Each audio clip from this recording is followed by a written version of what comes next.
पण मला एक सत्पुरुष भेटला आणि त्याने मला मार्गदर्शन केलं आणि तो म्हणाला, का रे वाल्या, तू किती पाप करतो आहेस.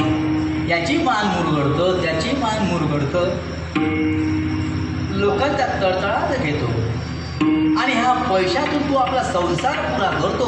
अरे संसार पुरा होणार नाही, तुझा संसार अधोगतीला चाललेला आहे.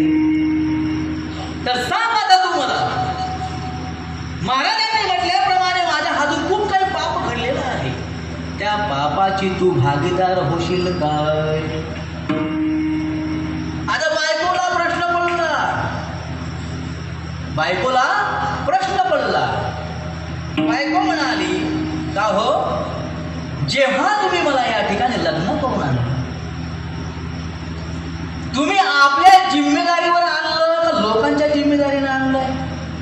म्हणजे लोकांच्या भरोशावर तुम्ही मला आणलं की आपल्या भरोशावर आणलेलं आहे.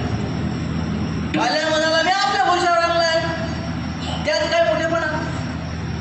मग तुम्ही मला आणलं, मग माझी भूमिका जी आहे, माझी जी पालन पोषण करण्याची काही जी जिम्मेदारी आहे, माझं पूर्ण करण्याची जिम्मेदारी तुमची आहे, हे माझी नाही आहे.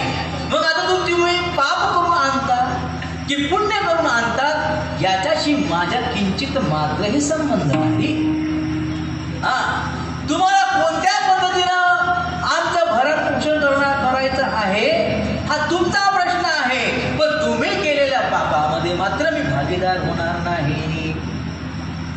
बायको म्हणते, जिच्यासाठी यानं साऱ्या दुनियाची हत्या केली, साऱ्या दुनियाचे पाप केले, सर्व दुनियाला लुटलं, ती काय म्हणतात.